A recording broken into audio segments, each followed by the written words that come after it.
SHTF here today with another video for you on group threats for SHTF. Now, this one is going to be something I know that it's talked about a lot in SHTF scenarios and as being a threat.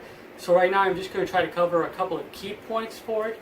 But right now that is gangs, as you guys can probably tell from the title. But right now I'm just going to delve straight into it on why the, gangs are a threat. And the first point is going to be numbers. They already are organized and they already have a predominant amount of numbers as compared to a lot of prepper groups that may have a couple of family units. Gangs have a large conglomerate of different key members and also outlying members along that. So with those predominant numbers, they can easily control an area and what goes and comes from that area as well. And what that leads into is into the next point, and that is going to be area control.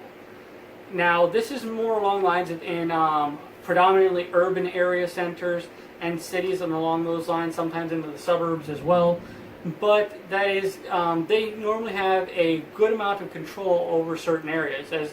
And I'm not saying that they're setting up military-style rule of law or anything like that, but they have a general idea on what's going on inside their areas, and they have a good control along what's going on. So even the normal everyday citizen is afraid of these people and also knows that they are working and operating inside of those areas. And there are even sometimes where there's so much crime and so much gang control in those areas that sometimes even law enforcement won't go into those areas unless there's a actual dangerous call, like for example a shooting or something like along those lines. And because we've all heard sometimes, and even for example in instances of mob rule and riots, sometimes law enforcement will be ordered to stand down just because of the drastic threat in that area. So the next thing is going to be, now that we've already got the numbers and the control of areas out of the way, is they're armed and sometimes they're trained. And right now the second part of that kind of gets debated.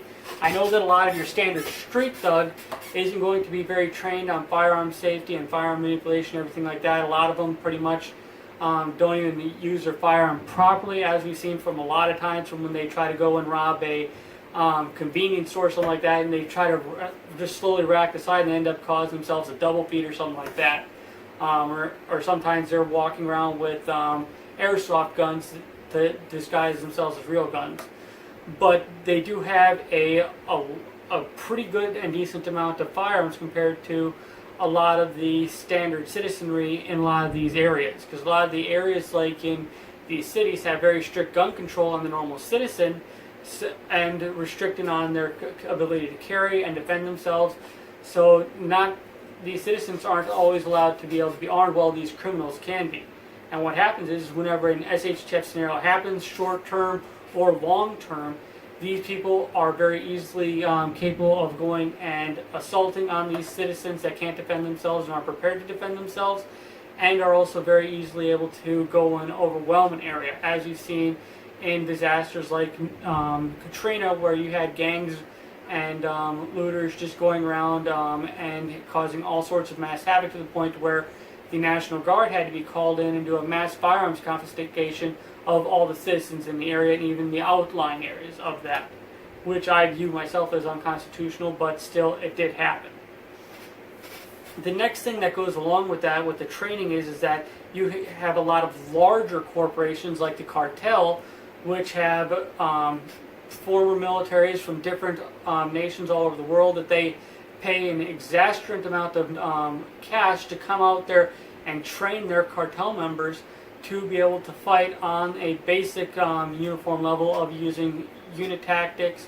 And it doesn't require actually a lot of people, a very amount of extreme training to know a basic amount of tactics, because you can learn a pretty decent amount compared to what a lot of people know just by playing video games, for Christ's sakes. Because a lot of them get into a lot of the detail of moving as a team, covering fire, and things along those lines, to where over what the standard street thug is, just where they're just plinking around like this, to where they can actually be able to use the rifle, to be able to manipulate it properly, and everything else. And you even have members participate in actual firearms training courses that are not criminals, and then come back and teach it to the criminal element of their organization. So that's just something we have to be aware of. And with that organization and that community involvement is that they know the underground channels inside and out of the areas and of the cities. So with that ability and with those capabilities of being able to do is they're having all these already pre-done and already set up trade routes and trade methods to be able to traffic drugs, guns, and paraphernalia in and out of the areas. And if in an SHTF scenario, that can easily transition over into much needed medical supplies, much needed food, water, and other type of necessities that people need on an everyday basis. And what happens is they can take control of these areas and even sometimes overwhelm, as we've seen over in the overseas in Africa and the Middle East, where you have UN aid and everything else, and sometimes even just your standard aid workers be attacked for their knowledge as a medical professional, or just for the supplies that they're bringing in and trafficking throughout these areas, which is a very real thing that can happen here inside the United States, or in another country if a large SHTF scenario does happen. Another thing is that they govern by fear, and that what I mean by that is they're criminals already.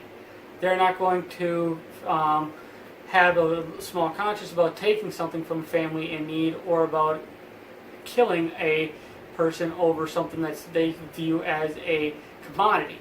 And we've already seen people get killed over just a standard flat screen TV at Black Friday. Now think about what happens whenever you have these organized gangs that are viewing this stuff as a large profit and are now trying to move and traffic this stuff. Whenever they see a prepper family that's already predominantly prepared, they can view that as a big score.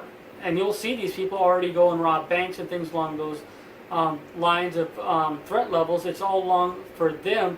It's viewed as a take versus loss viewage, to where they're seeing they're comparing the risk versus the take from that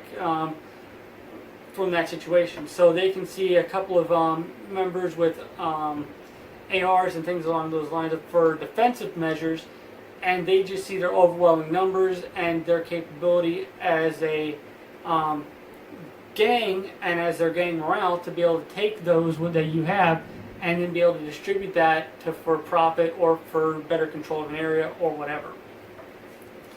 And the last thing about this is that they already have a predominant hierarchy. They already have somebody that's in command that's going to be telling people what to do, where to go, and what to establish. And with that ability to establish is that they actually have the ability to grow in size and to grow in capability. And what that can lead to is that they can actually start to grow to the point where they're starting to branch out into the out past the urban areas into the suburbs, and out past that into the more rural areas. Now this is where I think a lot of people kind of overestimate the urban gang member and the urban gang, because a lot of the rural areas, at least here in the United States, depending on how and what type of SHTF scenario happens, is they can have the capability to have a strong pushback against some type of outside governing force, even if it's a gang by fear.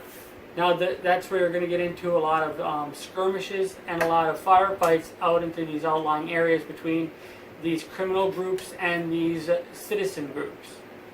And it can be very bloody, it can be very disastrous, and that's why I think that gangs are a pretty good threat, but sometimes I think that they're viewed as a huge overestimate, onto the point where people are thinking that they're going to be having droves and droves of gang members attacking, which is very possible. It can't happen, but it's something that I think is just kind of unlikely, especially if you're in a very isolated location that's as far out into the wilderness, because they're having to expend a lot of extra provisions like gas, energy, manpower, and time to be able to make all the way out to that one location.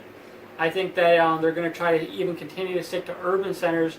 Even out in the rural areas, they're still going to stick to the predominantly metropolitan towns, not your very far out there. Now, depending on how long the SHTF scenario lasts, it could be to the point where they're having to go house to house out into these regions, but I think that it's kind of unlikely in that scenario, and if it does, they're going to have a massive loss of life into their members, and they're going to have to rethink their way of operating and the way that they're moving about and doing their mission objective. So that's pretty much it. Just because I know that it's been huge and predominantly covered, I still wanted to include it just because I know that it is a threat, especially to a lot of those in our that are urban preppers. Being prepared for that, being prepared for them, because they're already a threat already as it stands. So I really want to hear your guys' opinions on this, just because it's something I haven't thought too much into, just because I'm not an urban prepper myself.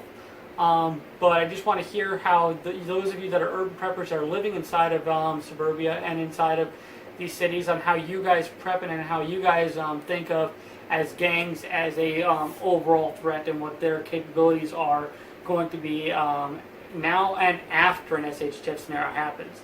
So thank you. I really appreciate you guys watching. Feel free to comment and watch some other videos. So thank you. Have a great day. Remember, those that prepare for today survive tomorrow. Bye.